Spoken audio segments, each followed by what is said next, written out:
Final Fantasy VIII is popular for being a bit of a black sheep in the series, which is unsurprising considering it was released after number 7. Expectations, hopes, and the projection of one's own desires onto what we would like to see in a follow-up game have a big impact on how we feel about it. It would be interesting to know what would have happened if Final Fantasy VIII had been released with a different name, though we can only speculate. Besides, it does have the usual nods and Easter eggs that make it unequivocally an entry in the classic RPG series. Having it as a separate game would probably mean getting rid of some of what it does. Releasing a game like Final Fantasy VIII right after one of the most successful video games of all time makes it pretty much impossible not to attract a huge wave of criticism. Final Fantasy VIII does many things that make it hard to gather widespread acclaim. It has a kind of mysterious and obtuse story, though not as obtuse as a lot of people make it out to be. The gameplay lets you make your own builds for each character, and the whole web of systems that are woven from it can be pretty daunting to wrap your head around. When you do though, it becomes extremely easy to exploit and trivializes the game, but again, you need to understand it first. I love Final Fantasy VIII. How much of that is nostalgia nowadays is hard to gauge. I've always felt endeared by it, despite or exactly because what most people point out as flaws. I feel it's fair to state this bias before we get into talking about the game. While replaying it for this video, however, I was surprised by how much the game talks about in interesting ways. I thought it would be hard to talk about since the game leaves much to interpretation. It leans on the symbolic, on metaphors, and on lyricism. That's probably the main reason why I love it. It's unapologetically cool. But if we care to listen, we'll find this is not the only tool of storytelling it leans on, but we really need to stop and listen. The first source of contention is, what exactly is Final Fantasy VIII trying to talk about? We have time travel, space travel, child soldiers, gunblades. Superficially, it's hard not to think that this is a story made up by a kid playing in the park. I think that's exactly what made me think it was so cool when I was a kid playing it, but it does a bit more than that. It's hard to summarize what the game is about in just one sentence. It touches on many topics and isn't particularly about any of them, which is very different from not being about anything at all. Of course, the main plot thread we can kind of focus on, and from which most of the other topics are spun, is time, the passing of time. Nostalgia, melancholy, impermanence, our inevitable end. Many of the feelings related to time are in some way or another thought about in the game. Many of the more visceral feelings the player might have are related to this. At least that's the case for me. But it goes well beyond that. Sometimes time is just the engine for things to happen in ways that allow the game to talk about certain things. Sometimes time does not have anything to do with what's being talked about at all. Sometimes branching narratives are harder to analyze in this context than others. We can already see here a potential source of controversy for players. Nostalgia is indeed the main feeling I think about when I think about it, which might be attributed to it being a game from '98 I played as a kid. However, many other games from that time I also played as a kid do not produce the same kind of feelings. There are many forces at work in the game for it to achieve this, even though it doesn't seem so. As said before, the game is a powerhouse of aesthetics, visual lyricism, metaphors, and allegories. Squall and Seifer as complete visual opposites while having parallels. The concept of the knight and the sorceress, the tyrannical sorceress sent to the moon, the angelic themes on Rinoa, etc. This isn't uncommon in Final Fantasy, especially in Final Fantasies from that time, but it feels like 8 does try to make everything a bit more extreme superficially. An example of that is the landing on Dolet as part of the Seed exam. After our first boss fight in the very short initial dungeon, the Fire Cavern, we're tasked with supporting the city-state of Dolet, which is under attack by Gorbadia. We're transported by boats, and on approach are presented with an FMV that seems to try to get us hyped for when we disembark. Without context, one could easily assume it portrays a kind of dramatic last effort in war. Given the context, it seems a bit much for what is actually happening. An exam. This also happens in the game's opening cinematic, when Liberi Fatali sounds. We find out eventually that the grand battle between Squall and Seifer is nothing but routine training, in which Squall and Seifer end up badly hurt. Something seems off. Regarding the landing on Dalet, however, there is a possible explanation that starts to unravel some of the topics the game is trying to tackle. What seems to be a common oversight in the existing criticism of the game is that our main characters are orphan child soldiers, who have been trained since they were little for a mission that might seem noble, but about which they know nothing, instead learning to fight for money. In the Dalet landing, we see how our characters see war, how they have been taught to see it. It's endearing and seducing, it's a moment for glory. And the development of the mission in Dalet explores this further. As our squad is made to wait for orders, they grow impatient. Seifer is the first one to voice his despair at being made to wait during what is supposed to be a moment for glory. But even Zell and Squall, both of whom are anything but usually aligned with Seifer, agree with him, and they go explore further into the mountains, culminating in them having to escape under a time limit, risking being late to catch the boat back home. This is where Seifer's narrative starts to take form too. Seifer isn't a bad person. In fact, there are quite a few moments where we see him caring about other people, beyond his relaxed and boisterous facade. Unlike Squall, he has friends who go to great lengths to save him from himself. He respects and cares for Squall, despite almost beheading him before the game even starts. In fact, he explains he did it because he wants Squall to be prepared for when enemies fight dirty, like he did. We see him being worried about Galbadia finding out that Balomb is behind President Delling's murder attempt. Rinoa talks about how he cared for her resistance movement and tried to help. Seifer seems desperately trying to direct his goodwill towards something good. He's trying to find his purpose, and we can see him using all his tools to make something good out of it, even if it means using less than pure methods. But he runs around in circles, not knowing exactly how to use what life gave him to be a good person. We see him being frustrated that war isn't all action, getting frustrated for being made to wait, because he considers it useless. Things are done when we do something, not when we wait. The last nail in the coffin is when he gets rejected for Sid for disobeying orders. And so an orphan who only knows violence, from whom authority to use said violence for good is taken, who works like a fuse. Seifer's trajectory isn't someone like that of many younger males nowadays, at least metaphorically speaking. Seifer's resentment being exploited by Edia is indicative of this. But purposeless and directionless, Seifer looks outside of himself for some authority that can grab hold of his reins and steer him into some path. His dream of becoming the sorceress knight does play a bit into it, but when he meets Edia, he's not exactly endeared by her. He still cares more about Balaam's safety and Rinoa's resistance movement. It takes some convincing from Edia to manipulate him, and what she says is exactly what Seifer would want to hear after all we've said so far. Seifer is lost and turns to fascism because it's the only place where he is promised some realization of his desire, even if it's a lie. He feels abandoned by everything else. Seifer is the lost child who is taken in by the maternal authority figure, Edia the absent maternal figure, Sid the paternal figure who sends his children to war. The reference to historical witches who were persecuted and murdered in the form of the sorceresses isn't pure chance. One of the reasons debated as a possible cause for the witch hunt was the control of the female body for reproduction, motherhood, and also the mysticism behind how women concentrated the knowledge on how to deliver babies at the time and also stop pregnancies. There's an NPC in the game who jokingly questions if the sorceress might be feminist. Despite the dialogue not amounting to anything more substantial than a joke, it's clear the game is aware of these links. It even plays with gender by revealing Adele to have a stereotypically male appearance.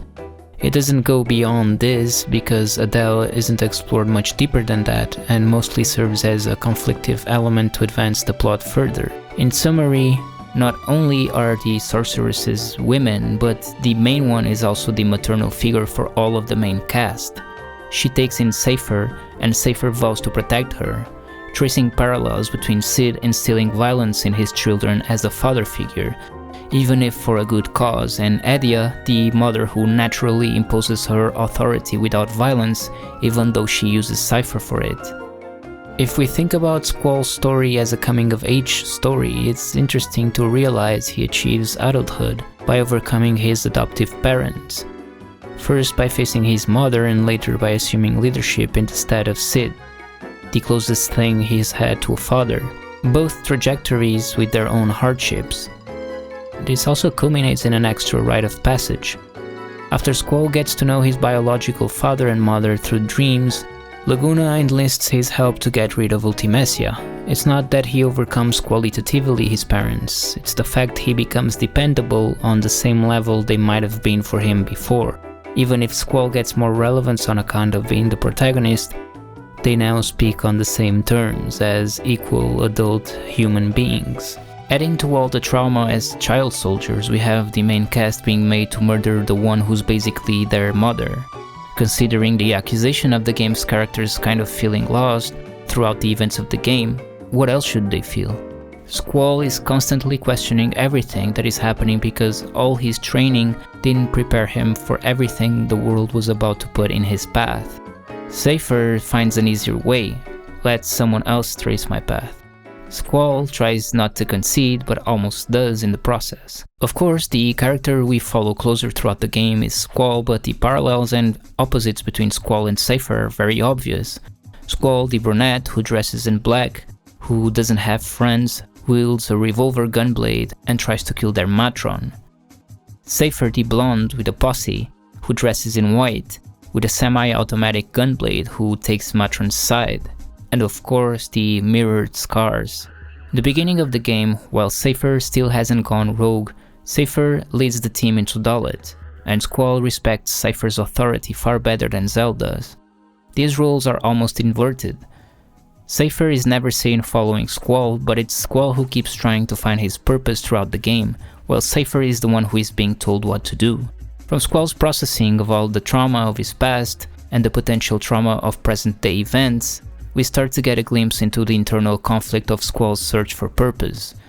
In fulfilling his historic task of becoming a sorceress killer, his purpose and his identity, he will immediately cease to be both of those things as soon as he achieves them. Squall's search for purpose and sense of being lost also draw from this, the potential that as soon as Squall potentially finds himself, his purpose will become void. That's why his romantic arc with Rinoa and finding what friendship is important. It keeps Squall above water, where otherwise the pain would probably never end. Indeed, for Seifer, it only ends after Ultimecia is defeated, although Fujin and Raijin spend the whole game trying to help him. The game isn't very verbose about all of this, it asks the player to listen carefully, and even if they do, much of this storytelling is done through symbolism rather than text. Each character is subtly sketched through little details that are fed in between conversations. Besides Seifer, Squall and Rinoa, there isn't a big character arc for each of the main characters, but they're deeply characterized nonetheless. Zell, the loud loafer who loves his town and is well known by the locals. Irvine and his cool composure broken after he's the first to recognize the woman they will have to kill. Kistis, who starts as an authority figure to Squall but is demoted to being just another regular member of the party. Selphie, whose carefree attitude does not stop her from being highly aggressive and competent in defending her garden during the missile-based mission. Final Fantasy VIII does not hand you the whole exposition for everything that is happening and how you need to feel about it, or even what sense you should make of it. That's probably part of its charm, a mysterious, confusing adventure. That's not to say the game does not suffer from turns in the plot that are hard to have a solid reading on. The Norg arc might seem like one of those turns, but it offers us an opportunity to think about what the backdrop of the game really is, one that I have made some effort in painting so far. These characters have been trained since they were kids to be soldiers. Midway and before they even have the opportunity to find out about their true mission, they learn to fight for money. It feels like a relevant complementary comment to some of the things that have been told. Sid's naivete, the inevitable dependence on capital to achieve such a goal, and all of the potential corruption that arises from there. Another one of these narrative turns happens when we discover that Caraway, a general in the Galbadian Empire who enlists Sid to assassinate the sorceress, is also Rinoa's father. The story doesn't dwell much on this, but by this point a pattern in Squall's development becomes clear. He is coming to terms with the political complexities of the real world, where nothing is simply black or white. Caraway, despite having the highest ranking in the military of a dictatorship, isn't allied with the sorceress, but he's also Reno's father, and they have incompatible political positions, in fact being the equivalent to wartime adversaries. On the other hand, there's one plot detail that is hard to get a productive reading on. That's the arc of Squall becoming a leader. Of course, it's easy to think that this is the moment where the game explores giving Squall responsibility and absolute freedom. Throughout the game, Squall takes refuge in being led by others. Rinoa teases Squall for having an easy life, just following orders, never having to take decisions. Besides, of course, all the other story elements already addressed. I think this is fair. The execution ends up being kind of weird, however. Characters will address Squall very awkwardly, and I'm not a fan of some of the underlying exceptionalism that arises with this. It's so awkward that it's one of the few things that probably gives some plausibility to the Squall is that theory.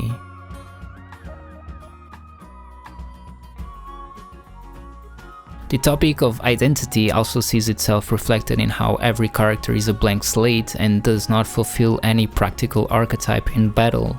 We're the ones that get to create the builds for combat, and power isn't immanent to each character. Gaining levels is irrelevant if we don't junction magic and guardian forces appropriately. Power is gained from outside. Counterbalancing what was mentioned about exceptionalism, it certainly doesn't seem like any character is inherently exceptional in battle. Then, where does the concept of time come in? Many relevant narrative elements are related to time in Final Fantasy VIII. We travel to the past to visit Laguna, taken by Elone. We forget our own past childhood memories and remember them again. And of course the time-traveling Ultimecia who wants to compress time. Ultimecia lives in the future in a castle that could exist in the past. The game also suggests it's just over the sea next to where Edia's orphanage used to be. Very powerful symbolic visual statements that are hard to completely understand. The goal of achieving time-space singularity to be able to reign over basically all matter is pretty standard villain stuff. The more interesting part is Ultimecia's last words, which suggest her deeper emotional motivations. She talks about forgetting, about losing something from childhood, asking if we remember the emotions from back then. In Ultimecia, the game suggests that holding ultimate power, our finite human nature will take us on the path of destruction for everyone except for the one who holds the power. If such a power exists that allows one to live beyond time, we will use it. It also suggests that Ultimecia not only does not want the future to come, she also does not want to let go of the past, hence the reference to memories, which again play a big part in the story. The game is full of these kinds of nods to yearning, melancholy, nostalgia, but not in the sense of remembering something in the past for being better. It's a nostalgia that makes us miss our past because we're walking towards our end. In the missing of the past, we don't exactly miss it, but rather internalize that in the opposite direction. Eventually, it will all end. The themes of time are also deeply woven into the game's art direction. The ruins of the fallen central civilization blend what looks like primal stone temple architecture with cables running inside the very rocks. An imposing throne hints at the tyrannical aristocracy that was already technologically advanced. The regions closer to the protagonists draw inspiration from modern-day Europe, which often clashes with more advanced technological elements. Then there's Astar, capable of sending people to the moon and designed to appear as the most advanced society. While blending eras isn't new to Final Fantasy, there's a deliberate use of this mix, ancient temple-like structures fused with high technology, often in the same scene, to create a profound sense of estrangement. The memory loss as a consequence of attaining ultimate power feels a bit corny, mainly for it being so direct and ungraceful. It's more interesting to think about it as just another element in a complex process that culminates in our main characters facing their mother figure, and the nod to memory as a window to the past and to time as a central theme in the game. Visiting Laguna's adventures in the past is one of the best examples of this. By framing it as someone else's life in the past, the game is able to explore timescapes and how people have changed. In one dream we see Laguna flirting with Julia, and in the next we hear how she's married someone else, and how Kairos thinks Laguna has changed. And we know that because we've seen it happen in a much shorter time window. The game plays with our perspective in relation to what actually happens in a normal timeline. Nothing remains static. Things continually change, and we change as well. As Heraclitus would say, no man ever steps in the same river twice, for it's not the same river, and he's not the same man. The concept of the loved one who leaves for war, goodbyes, absence, leaving, yearning, we get a rundown of all of this in Laguna's memories. We see time advancing and things being lost to time. Story-wise, there's an explanation for why we get to experience the dreams. Alone says she's trying to change the past, but that doesn't say anything about our experience as players. And here is where the dreams make more sense, as explorations of all of these feelings that maybe would be hard to explore otherwise. Alone does provide an interesting analysis after realizing changing the past isn't possible. That what is possible by looking at the past is that we change, and can thus change the present. It's not hard understanding why Final Fantasy VIII stands like a sore thumb in a series of consecutive massive commercial successes like 6, 7, 9, and 10. 8 engages in what isn't exactly negative storytelling, but it does have a fascination with being mysterious with what it's trying to say. Its symbolism and storytelling through the surface, through aesthetics, require more work from the player in interpreting what's going on. The battle system is menu heavy and easy to break when you understand it, rendering most battles almost irrelevant. These kinds of counter-arguments to what feels like a collective consensus always risk engaging in strawman arguments. But it does feel like even by this criteria, the game gets some unfair criticism. We expect to be entertained like a kid listening to a bedtime story, upon which we can ask questions to the storyteller to sate our curiosity. Final Fantasy VIII is not a story being told by a storyteller for our entertainment. Although I do personally feel it's very entertaining, it demands something of ourselves, that we show interest in what the game is trying to say, and the game will tell us something in return. But you need to show interest. I don't think the game needs to state everything explicitly and be 100% coherent in what it's saying, if what is achieved by it not being coherent is something more meaningful and more relevant to the themes conveyed. This, of course, does not mean we are the problem and not the game. It just means that if what is being conveyed does not reach us on an emotional level, then it's a story that probably isn't for us. Final Fantasy VIII, with all its inconsistencies and awkward twists and turns, manages to slip tons of commentary on many different topics that are still relevant today. Not only that, it does it while being poetic. It's a poem rather than a pamphlet or a bedtime story. Even if sometimes falling into more childish notions of what it means to look cool, it rides on its symbolism and whole riddled story to produce the feeling of displacement in the player. We don't know what's exactly going on, and we can only dream in the hopes of understanding it.